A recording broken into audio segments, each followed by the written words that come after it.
of one of the main accused, Tausif Akhtar, has emerged in the TCS Nashik sexual harassment and religious conversion case. The video seemingly corroborates the male complainant's report that said he was invited to Tausif's house for Eid and subsequently made to wear a skull cap and forced to read the namaz. My colleague Shahid Ansari with us on the broadcast. Shahid, a new video has now emerged in the TCS case. What further details can you share with us? देखिए, ये जो पूरा मामला रहा है, आप देखिए कि जितने भी आरोपी रहे हैं जो गिरफ्तार हुए हैं और इन आरोपियों के गिरफ्तार होने के बाद जो चीजें सामने आई है उसमें परत दर परत चीजें बाहर आ रही हैं और बाहर आने के बाद जो है ये पता चल रहा है कि किस तरह से जो है उन्हें पार्टिकुलर उनके मजहब से जो है जो लोग हैं चूंकि हिंदू धर्म से संबंध रखते हैं तो उनको जो है उनके धर्म से दूर रखकर बल्कि वो जो लोग जैसे कि जो दूसरे धर्म से संबंध रखते हैं उन्होंने जो है उनको अपने तरीके से उनके लाइफस्टाइल, उनके कपड़े, उनके त्योहार, ये सारी चीजें जो है अपनाने पर उन्हें एक तरह से मजबूर किया है। ये बात पुलिस के इन्वेस्टिगेशन में है और जो वीडियो सामने आई है तो उसमें भी देखकर ये चीजें सामने आ रही है कि किस तरह से जो है खासकर ऐसे मौके पर जब कोई त्योहार है तो उस दौरान जो है उन्हें वो पोशाक, वो लिबास पहनाने की कोशिश की जा रही है। ये वीडियो भी जो है चूंकि आई है, हालांकि पुलिस ने इस वीडियो को लेकर भी कोई प्रतिक्रिया नहीं दी है, लेकिन ये वीडियो वायरल हो रहा है जो हमारे पास मौजूद है।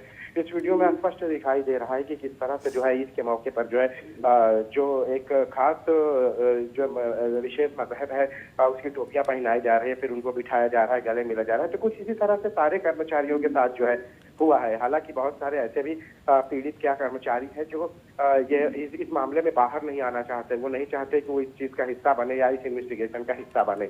जी राइट, बट शायद जो वीडियो है जी, अब जो कंप्लेनेंट हैं वो कह रहे हैं कि उन्हें फोर्स किया गया था, पर वीडियो में ऐसा कुछ ज़्यादा पता नहीं चल रहा। तो in terms of evidence, how exactly will this really be used? This looks like any other video of someone going to someone's home for a religious celebration and then partaking in it.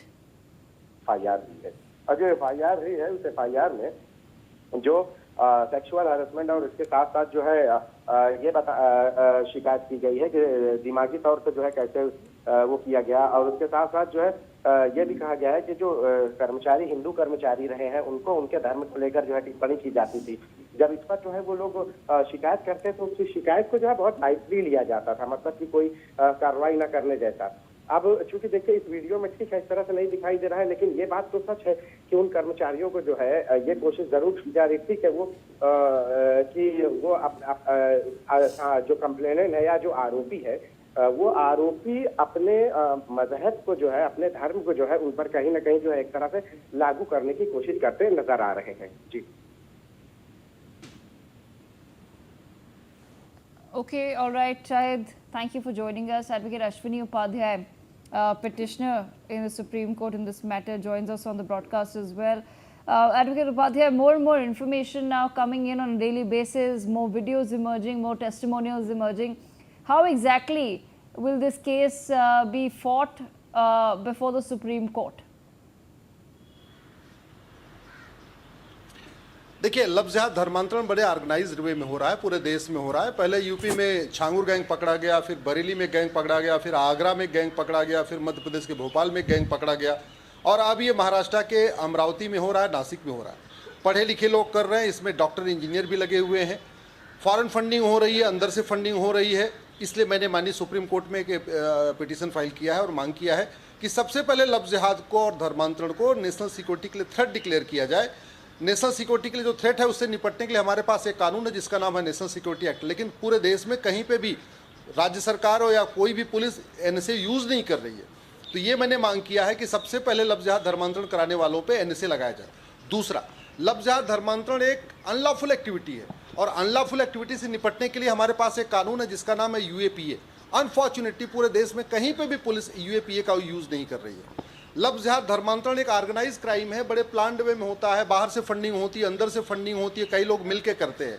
Organise crime से निपटने के लिए BNS में section 111 है, लेकिन section 111 का use नहीं किया जा रहा है। तो मैंने माननीय सुप्रीम कोर्ट से ही कहा है कि पूरे देश में अभी सभी राज्य सरकारों को कहिए कि लफ्ज़ जिहाद धर्मांतरण के मामले में सेक्शन 111 यूज करे। लफ्ज़ जिहाद धर्मांतरण एक्ट ऑफ टेररिज्म है, आतंकवाद से भी ज़्यादा खतरा है। आतंकवाद में तो जितने लोगों को मारते हैं केवल उतने लोग कम होते हैं, लफ्ज़ जिहाद धर्मांतरण में पूरा परिवार का परिवार कम हो जाता है, पूरा परिवार चेंज हो जाता है। इसलिए मैंने कहा है कि इसको एक्ट ऑफ टेररिज्म डिक्लेयर करें और बीएनएस का सेक्शन 113 लगाने के लिए इस पे सभी राज्य सरकारों को कहा जाए। ये अपने आप में इनडायरेक्ट वॉर है, वेजिंग वॉर है। यहाँ मुगल आए थे, वो केवल सत्ता के लिए नहीं आए थे, वो भी यहाँ पे कन्वर्ट करने आए थे। ऐसे ही जो अंग्रेज आए थे वो भी केवल सत्ता के लिए नहीं आए थे, वो भी कन्वर्ट करने आए थे। मुगलों ने यहाँ पे इस्लाम को बढ़ाया और अंग्रेज़ों ने यहाँ के क्रिश्चियनिटी को फैलाया, और वो आज भी चल रहा है। इसलिए मैंने कहा है कि लफ्ज़ जिहाद धर्मांतरण के मामले में सेक्शन 147 जो वेजिंग वॉर है इसका यूज़ किया जाए। और हमने एक ये भी मांग किया है कि जैसे रेप के मामले में स्पेशल कोर्ट में मुकदमा चलता है, SC/ST का केस स्पेशल कोर्ट में मुकदमा चलता है, MLA-MB का मुकदमा स्पेशल कोर्ट में चलता है, ऐसे ही कन्वर्जन और लफ्ज़ जिहाद का मामला भी स्पेशल कोर्ट में चले और साल भर के अंदर सज़ा हो।